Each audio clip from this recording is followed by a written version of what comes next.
yung gumagawa ng tinapay. Kumusta ba ang presyo ng tinapay dyan sa Quezon City? Alamin natin ang balita mula kay RH5 Val Gonzales. Kamin Val! Jerry at Anthony, simula pagpasok ng buwan ng Abril, o nitong araw ng Martes, Abril 1, ay nagsimula ng magtaas na ang lahat ng palos ng panindang tinapay dito sa isang bakery, dito sa may Kamuning Market, dito sa Quezon City.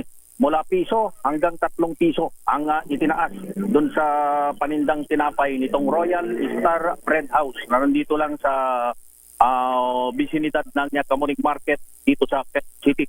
Kausap ko kanina yung ito Mang Dennis Hardin, ang namamahala ng bakery.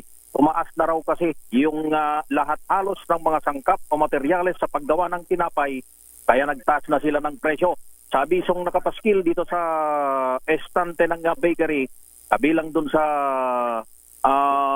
binabanggit nilang dahilan ay yung pagtataas ng gasol o yung isang tangke ng gasol at ang harina, asukal, mantika, iba pang mga sangkap sa pag-produce ng tinapay. Hindi na raw nila makayanan, kaya nagtaas na sila ng presyo. Hindi naman nasado, walang dapat ipag-alala yung mga suki nilang mga bumibili araw-araw, lalo na pagka umaga, mula madaling araw hanggang umaga.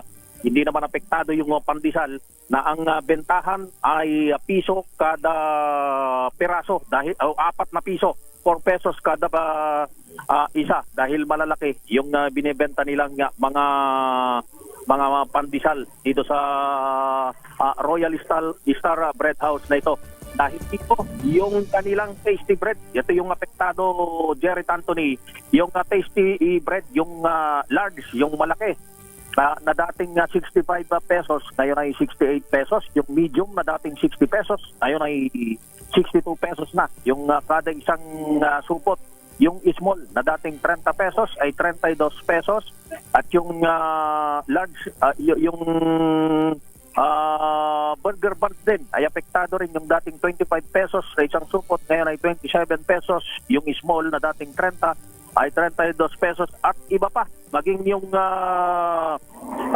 paborito ni Kuya Yuel, yung pandikoko na dating 6 na piso ay 7 piso na ngayon yung presyo ng kada isang piraso. Maging yung ensaymada, Spanish bread, munggo at iba pa ay apektado ng pagtataas sa presyo ng tinapay. Yan yung sitwasyon dito sa Quezon City. Ako si Val Gonzales, Asia Rate, una sa Pilipinas, una sa Pilipino. Metro Manila.